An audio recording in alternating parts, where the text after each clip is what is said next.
Hi there, Tassos here. And let's discuss Elon Musk and Twitter a little bit because there is a lot going on. It's a hot topic. Everyone is discussing this acquisition. And the thing is that most people believe that Elon just bought Twitter because he's an ultra successful business owner, a multi-billionaire, and he wanted to expand his businesses. No, no, no, no, no. There is so much going on behind the scenes in the background. And this was not just an acquisition.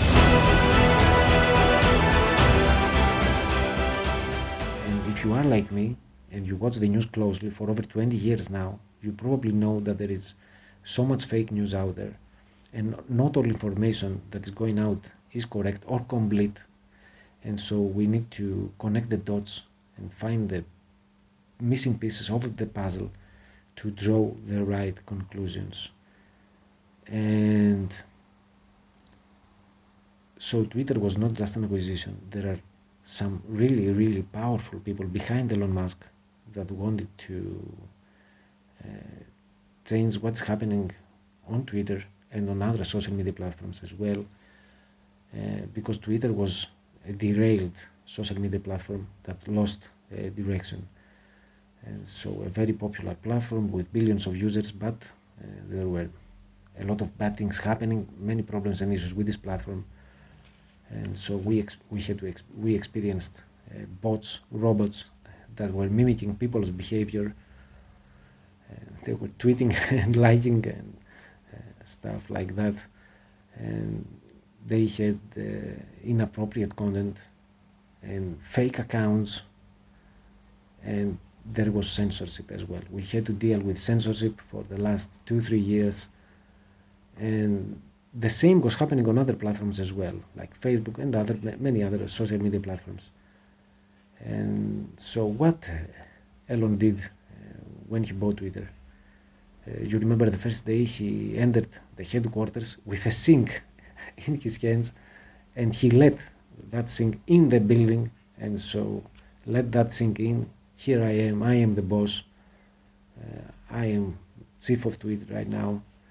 And what happened next? He started firing people, and immediately. Why? And who was the first to be fired? It was Vijaya Gandhi, head of policy, trust and security, who was responsible for banning Donald Trump's account. And I believe that's no coincidence at all.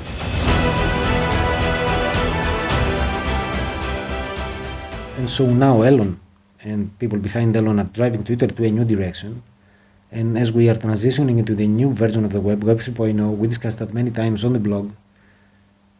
It's a new economic era, a new quantum era. And in this space, there is no room for companies that are fraudulent, companies that don't respect humans, the animals, the planet. And I believe that companies that are willing to change and will change will have a place in this era. But companies that are not willing to change will go away and disappear. And that's what's happening right now. During the last 2 years, we've experienced so many companies going down, CEOs of Fortune 500 companies quitting and going away. And another huge event was that BlackRock filed bankruptcy, and BlackRock was the second biggest company in the world, only under the number one company, Vanguard. Vanguard was controlling BlackRock and Street State and all the other huge investment firms, and BlackRock was the second biggest company. And this company filed bankruptcy, so we are going to witness some huge things. A shift is happening in the economy. Many companies are going down, but that's a good thing. This is a new version, a more decentralized web. We are going away from big tech and censorship and all this negativity. So stay tuned with what's happening on Twitter, on Facebook, and on Truth Social, the new social platform by Trump. And I believe it will be available on Android and outside US, the United States, very soon. So stay with me.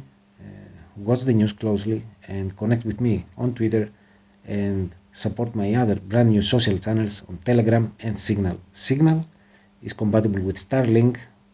Elon owns Starlink, and so get on Signal as soon as possible. So we'll be discussing this topic very often on the blog. So with that said, thanks so much for watching, and I'll speak to you soon. Take care.